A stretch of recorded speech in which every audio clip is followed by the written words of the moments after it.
হয়ে যাবে, কেক কাটতে পারবে না, কেক কাটা শুরু হয়ে যাবে, কেক কাটা না দিদি ভাই খালি বেশি খেতে পারবে না। তাতান বার্থডেতে যাওয়ার জন্য এতটাই এক্সাইটেড হয়ে পড়েছিল, দুপুর 1টা থেকে বেরিয়েই শুধু বলছে মামা রেডি হও রেডি হও। ফাইনালি আমি রেডি হয়ে পড়লাম। প্রায় অনেক দিন হলো তোমাদের সাথে দৈনন্দিন জীবনের ঘটনাগুলো বা প্রতিদিনের কাজকর্মগুলো তুলে ধরা হয় না তেমনভাবে। সত্যি ইউটিউব থেকে পুরো প্রায় আস্থা হারিয়ে গেছে বলতে পারো। আর সময়ও দিতে পারি না, সংসার বাচ্চা সামলানো ওই সব করে করে মেন কথা ক্যামেরা ধরে দেওয়ার মতো মানুষ বা মনের জোর যদি থাকতো নিশ্চয়ই হয়তো সব কিছুকে হার মানিয়ে ঠিক জয় করতে পারতাম, চ্যানেলটার পেছনে যদি পড়ে থাকতে পারতাম।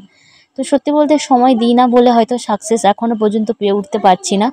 আর সত্যি আমার কাছে মনে হয় একটা ছেলের মানে বাচ্চার জীবনের থেকে কোনো কিছুই দাম হয় না তার মায়ের কাছে। তার জন্যই সব কিছু বন্ধ করে দিয়ে ধ্যান দিয়েছি সংসারের পেছনে, বাচ্চার পেছনে, বাচ্চার বাচ্চার পড়াশোনার পেছনে, সবটাই বলতে পারো। আজকে ভাবলাম, মনে করলাম যে আজকে ঘটনাগুলো ক্যামেরা বন্দি করে রাখা যাক, যেহেতু আমাদের কাছে খুব খুব স্মরণীয় দিন। বলতে বলতে আমরা পৌঁছে গেলাম মাসির বাড়ির জায়গায়, মানে এক জায়গায় সবাই হয়েছি। এখান থেকে টোটো ধরে যাব এখন মাসির বাড়িতে। তো দেখো তুতুসোনা তো আমাকে তো চিনতেই পেরে গেছে, জাস্ট মানে কি বলবো। তো প্রথমে দিকে একটু হাঁ করে দেখছিল, ফাইনালি কিন্তু চিনতে পেরে গেছে। তো যাই হোক, এখন আমরা সবাই মিলে এক জায়গায় জোট হয়েছি, এখন যাব মাসির বাড়ি।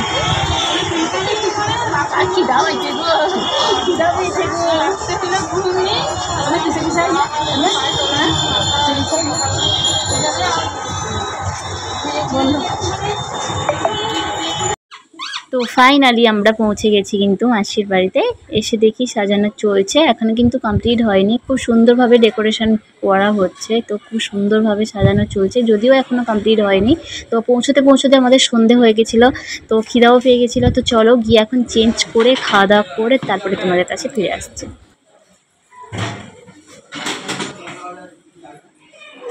কি হলো?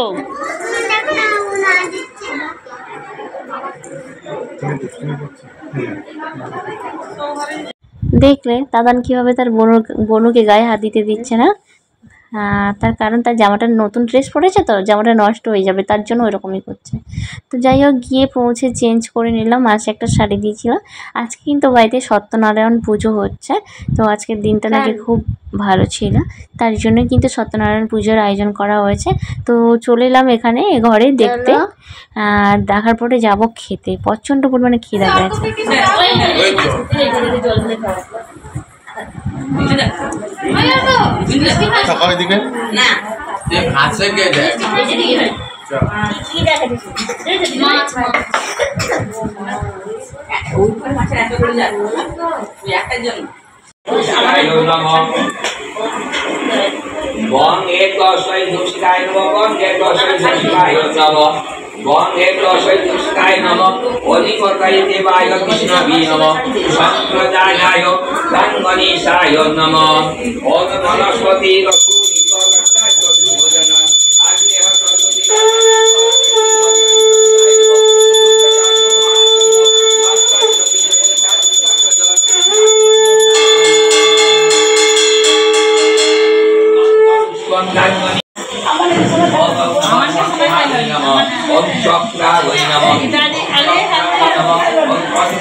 ब्रह्मण शिवाय जगदीकाय कृष्णाय गोविंदाय नमो नमः।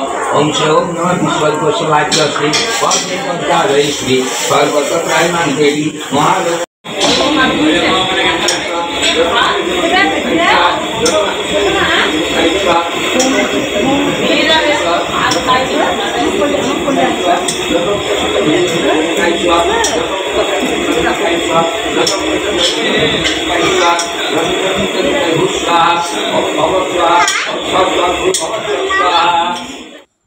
তো সত্যনারায়ণ পুজোর কাজটা কমপ্লিট হলো।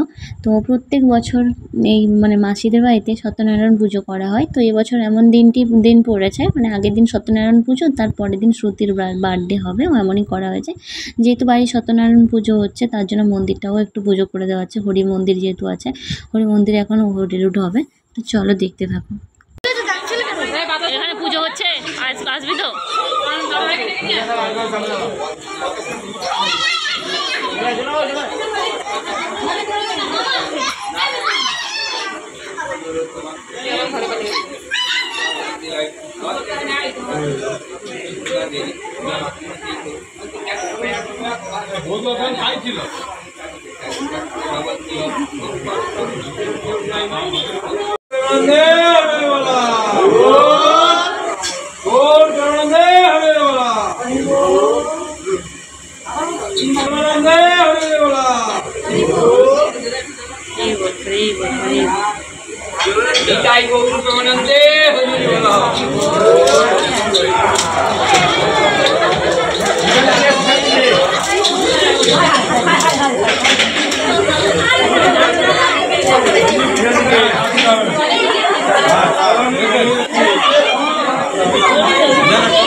তো এটা একটা হাসির ঘটনা। তো আমার মামা দিদা দেখে বলছে, মেয়েটা কে বলো তো, মেয়েটাকে পুরো শ্রুতির মতো দেখতে লাগছে। তো দিদা জানতোই না যে এটা শ্রুতির ছবি বাঁধিয়ে নিয়ে আসা হয়েছে ওইভাবে।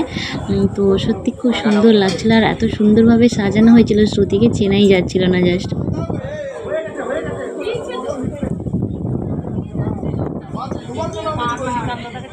তো যাই হোক, তোমাদের তো বলাই হয়নি, এসেই তো আমি অসুস্থ হয়ে পড়েছিলাম। যা মাসির বাড়িতে পা দিয়েছি সন্ধ্যে 7টা সাড়ে 7টা নাগাদ থেকেই দাঁতের যন্ত্রণা অলরেডি শুরু হয়ে গেছিলো। তো ওষুধ খেয়ে অনেকটা শরীর ঠিক ছিল, তো খাবার কিছুই খেতে পারছিলাম না। যাই হোক করে অল্প একটু খাবার খেয়ে রাতের ওষুধ খেয়ে ঘুমোতে যেতে হলো, মানে এতটাই শরীর খারাপ হয়ে পড়েছিল। আর জানতামই না যে এইভাবে দাঁতের যন্ত্রণা হবে, তার জন্য ওষুধও নিয়ে যাওয়া হয়নি। আর ওইদিকে তাতান কিন্তু নিজের হাতে, মানে নিজে এতদিনের পর তাতান যে নিজেইভাবে একার খাবার একা খাবে কোনোদিনও ভাবতে পারেনি। ও বুঝতে পেরেছিল যে মাম্মাম অসুস্থ, আমায় খাওয়াতে পারবে না, তো তার জন্য নিজের খাবার নিজেই খাচ্ছে। তো চলো বন্ধুরা, আজকের মতো ব্লগ থেকে বিদায় নিচ্ছি।